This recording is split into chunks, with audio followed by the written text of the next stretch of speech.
Ang galing nyo lumapit sa mga tao, ang galing nyo lumapit sa mga botante. Pag magpapanahon na ng eleksyon, puro kayo tulungan nyo kami. Tapos pag nandiyan na kayo sa pwesto, sino tinutulungan ninyo? Mga maiinit na usaping politika, hihimayin at masusing tatalakayin. Wala ba kaming maririnig sa inyo na na para sa bayan naman, puro sarili, pero kami mga tao, hindi nyo tinutulungan, yung mahihirap, hindi nyo tinutulungan. Walang iya naman. Mga issue sa mundo ng showbiz, kikilatisin, chichikahin. Nang nag-iisang Batang Manilenyo, sino pa nga ba? Kundi si Batang Maynila Toits.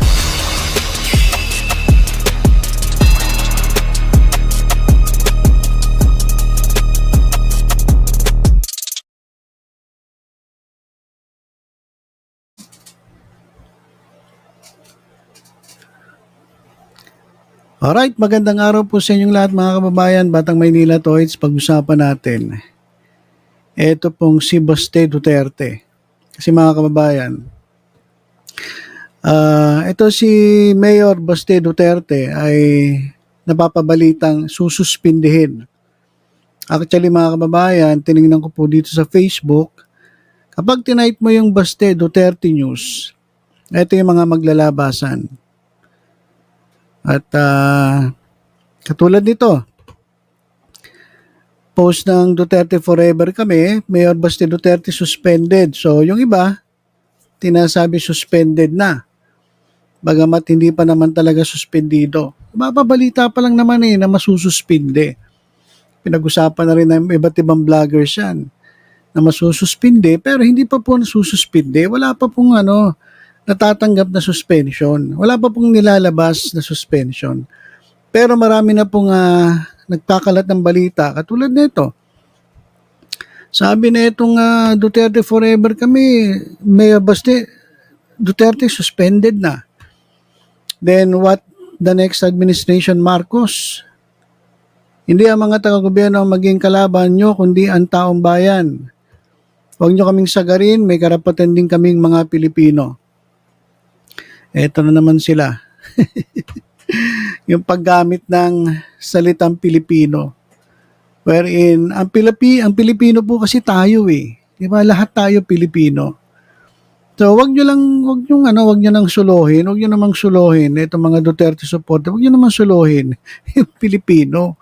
Kasi, mas marami pong Pilipino ang hindi po ninyo kasama.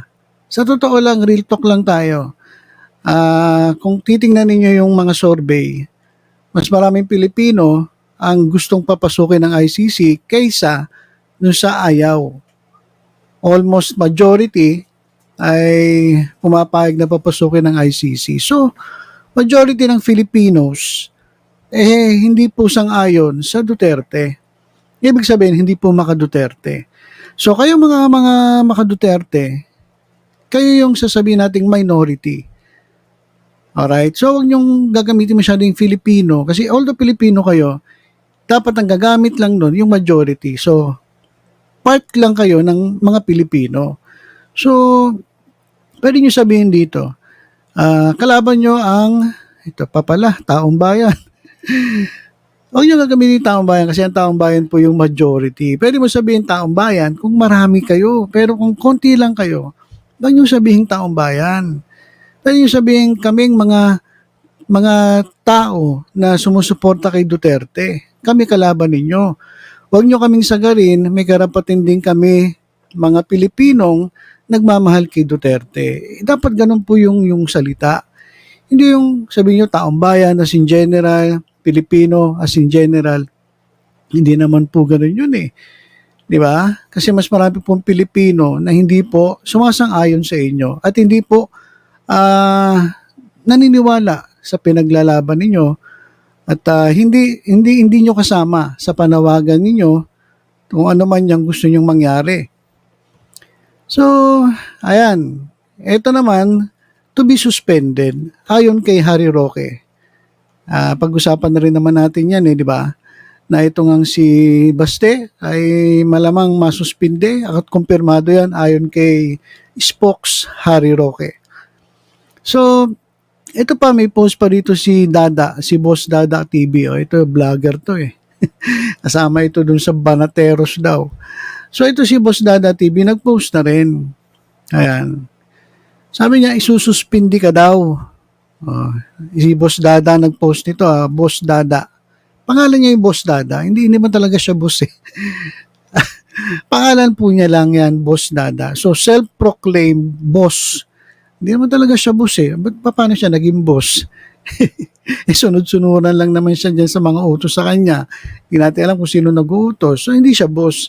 Ano lang siya? Pangalan niya lang, Boss Dada. Pero hindi talaga siya boss. Liwanagin ko lang kasi baka sabihin niyo, uy, si boss. Si boss, hindi boss yun. Boss Dada lang yung pangalan niya. Diba? So, Boss Dada TV, sabi niya dito, isususpindi ka daw.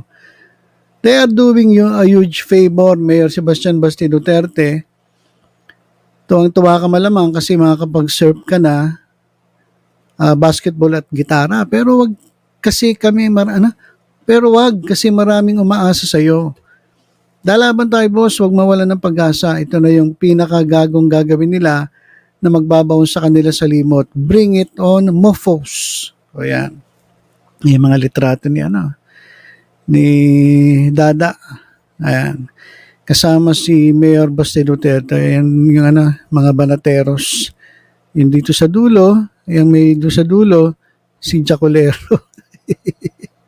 Tapos, ayan si Banat Bay at ito si Dada at yan si Mayor Basti Duterte. Ayan, ba't wala si Jay Guevara? Ba't wala yung self-proclaimed Banateros? Hindi naman Banateros kundi Boboteros. So ayan mga kababayan yung litrato nila kasama si Basti Duterte, si Mayor Basti Duterte. Tapos ito pa. Ito, dito sa may kinalaman pa rin kay Basti Duterte, nag-post si Vlogcaster Arman din. Ayan, Harry Roque. Sabi ni Harry Roque daw, basta suspindi ni Marcos, Duterte papakulong, Sara ipapa-impeach sa pwesto. Naku.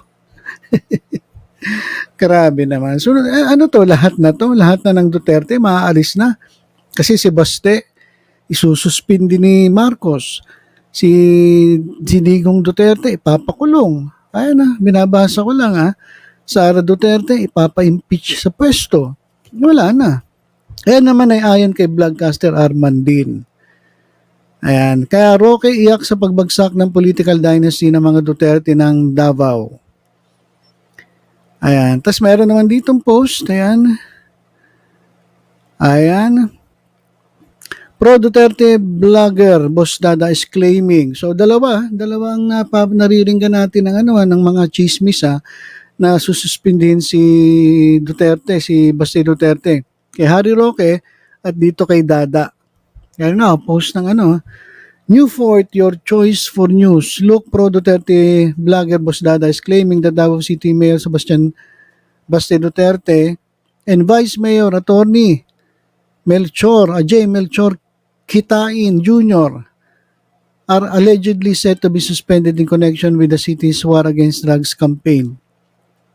Yan naman ay via Global Daily Mirror. So dalawa pala, hindi lang si Mayor, pati si Vice Mayor pala ang napipintong masuspinde.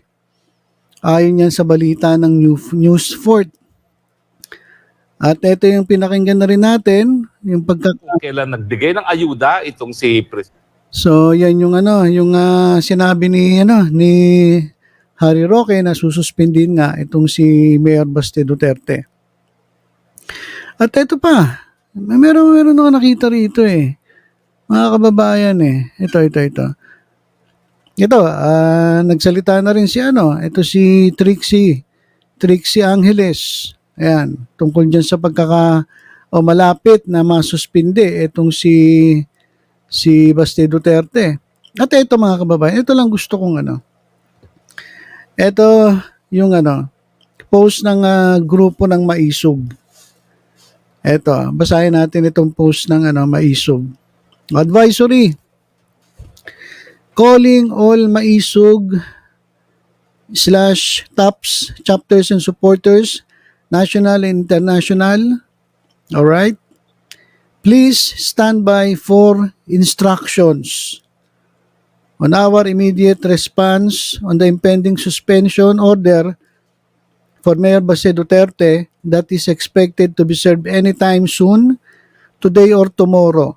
Salamat po. Alright. So, etong grupo ng Maisog, yung mga TAPS chapters, mga supporters, national and international, ay, kumbaga sa sinasabi nila, ops, ano tayo? Standby tayo. Maghintay tayo ng instruction kung ano yung gagawin natin. Kasi malamang anytime soon ay masususpinde si Baste Duterte. Hinihintay lang natin yung papel na sususpindihin si Duterte. So maghintay tayo ng instruction. So kaninong instruction? Saan manggagaling yung instruction? Saan manggagaling yung instruction? Doon sa convenor ng Maisog. Saan manggagaling yung instruction? Dito sa convenor ng Maisog. Kanino manggagaling? Diba? Yan ang tanong. Siguro alam nyo na yung sagot kung kanino manggagaling. So naghihintay sila ng instruction from someone. Maghintay muna kayo. Ano muna kayo? Standby. Standby muna tayo lahat. Hintayin natin yung instruction on our immediate response. Kung ano yung mabilisan nating gagawin o response, sagot o pagkilos. Kasi pag sinabing immediate response, di naman to yung as in letter lang eh. Pwede silang gumawa ng aksyon. Ano-ano ang pwede nilang gawing aksyon? Pupunta kayo dun sa sa munisipyo o dun sa City Hall ng Davao City. Haharangan ninyo yung City Hall ng Davao City para hindi ma-serve yung suspension order. Ayun malamang ang mangyari. Magbabarikada itong Maisog. Kasi mahilig sila sa ganyan eh. Yung sigaw-sigaw eh, di ba? Sigaw-sigaw eh. Yung mga kilos protesta, ayun yung gusto ng Maisog eh. So, malamang, ito yung sinasabi nila, malamang magbarikada sila dyan sa sa City Hall ng Davao. Diba? Babarikadahan nila. Hindi nila hayaan na matanggap yung suspension order at hindi maiabot kay Baste Duterte. So malamang nga, baka ngayon malamang naka-ready na sila, nandun na, nakaabang na eh. Diba? Hindi natin alam kung ano na nangyari, baka nag-ready na sila. Kasi sabi, si Dada din, sabi, hindi naman sila papayag ng ganun-ganun na lang. So, anong pwede mangyari dito? So malamang, baka barikada at harangan yung City Hall para hindi makapasok yung magbibigay ng suspension order. Basahin lang natin yung ilang dito sa mga kagrupo nila. Okay sir, copy. Always ready for action po, Chairman. Di tayo papayag na niyuyurakan dignidad ng mga Duterte. As for me, it's my conviction to support the family of PRRD because they are exemplary family worth fighting for. Ayan. Ayan na mga kababayan. No to dictatorship. Dangzi, hindi ka nababasahin. Talagang gusto nilang maghari sa ating bansa. Sino ba? Gusto maghari? Baka naman kayo gusto maghari. Kasi sila naman talaga yung nasa pwesto eh. Sabi niyo, Marcos gusto maghari. Talaga naman sila nasa pwesto. Pagbigyan nyo kasi. Yung Marcos. Ngayon, kung ayaw ninyo, huwag nyo sasabihin na gusto maghari. Talaga naman sila yung namumuno sa bansa natin. Baka naman kayo lang ang gusto maghari-harian. Diba? Kaya ngayon, tingnan nyo, nananawagan kayo. Anong gagawin ninyo? Mag-aaklas kayo? Ito nga, sabi, people power na. Defend. Mali pa spelling. Defend at protect Mayor Sebastian Baste Duterte. Kami dito sa UAFW. Kaysa kay Mayor Baste, sobra ng administrasyong ito. Gising na bayan ko. Ayan, parang Ewan ko gising na bayan ko. Gising na nga ang bayan kaya nga ganito nangyayari. Diba? Humihiwalay na nga sa mga Duterte kasi nga gising na yung bayan. Talagang gustong subukan ng administrasyon ngayon ng mga DDS supporters kapag ituloy nila yan. Ay? BP Sara, sana magsalita ka na. Wala po, no comment No comment po palagi. Wag yan ang hanapan ng sasabihin kasi no comment po talaga. Lahat na lang ang gagawin nila para yurakan ng mga Duterte imbis na ayusin ang bansang Pilipinas. Nakakagalit na talaga ang ginagawa nila. Palayasin na sila, sobra na, tama na. Ayan yung nakikita nating mga, dahil dito sa post na ito, yung naantig yung kanilang mga puso na talagang magalit sa gobyerno. At etong sigurado naman talaga, mag-iiyakan itong mga DDS, expected naman yan, na talaga mag-iiyakan yan sila kapag naibigay na itong suspension order kay Mayor Baste Duterte. So sa tingin ko mga kababayan, itong panawagan nito, people power daw, malamang dun lang yan. Baka magbarikada sila at hindi nila hayaan na matanggap ni Mayor Baste Duterte yung suspension order. Hindi naman sila pwede sa EDSA Konti lang naman sila So, walang mangyayari sa EDSA. Diyan ka lang sa Davao. Diyan lang sa Davao pwede. Punuin nyo yung City Hall ng Davao. So, yan makikita natin. Pero, as in people power ko, katulad ng EDSA, wala. Hindi po mangyayari yan. Sa totoo lang. Kasi maisog ilang piraso lang naman kayo maisog nag-aaway-aaway pa nga kayo diba? Dito pa ulit-ulit na lang to Marcos again, subsuban talaga ng Marcos admin, solid Duterte, labas sa kalsada, hintayin pa bang matulad sa ama na mahabang panahon pinahirapan ng bansa? Ano ba yan? Puro kaguluhan ng administrasyon suspended si Baste para magpatuloy ang mga masama. Diyos ko po, sana wasakin ang masama, paglaban, ang karapatan, Duterte pa rin, solid supporters kami. Naunsa naman sila, oy. Okay. So ayan mga kababayan yung update natin dito sa nabibinbing pagbigay ng suspension order dito kay Baste Duterte. Ito pong maisog ay nananawagan na ng people power. Yung people power na yan, siguro dun lang sa lugar nila, dyan po sa Davao, dyan po sa City Hall. Dun lang yan. Hindi naman yan na maglalaki o pupunta pa sila EDSA. Hindi, malabo po yan. Malabo mangyari yan. Kaya malamang gagawin lang nila, harangin nila etong pagsuspinde kay Mayor Baste Duterte. Ayan ayun yung panawagan nila na hintay-hintay lang sa instruction ni Bossing. Hintay-hintay lang sa instruction galing kay Bossing. Tapos saka tayo kumilos. At abangan ang susunod na kabanata mga kababayan. Alright, so yan mga kababayan yung yan yung update natin kay Mayor Baste Duterte at doon sa mga Duterte supporters. Naghahanda na po sila. At malamang, kagaya na sinasabi nila, ginigipit sila, baka mag-people power sila. Pero doon lang yun. Haharangan nila yung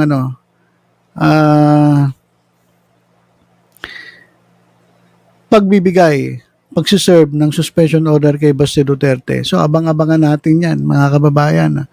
Abangan natin. So, tingnan natin kung magkakaroon ba talaga ng people power o ano-ano lang. Malamang marami dyan sa City Hall pero yung people power as in people power, wala po yan. Malabo pa po sa sabaw ng pusit yan. Okay, so yun lang po. Kapag meron pong update ay syempre babalitaan ko po kayo agad-agad. Okay, tutok-tutok lang po dito sa Batang Maynila to. God bless po.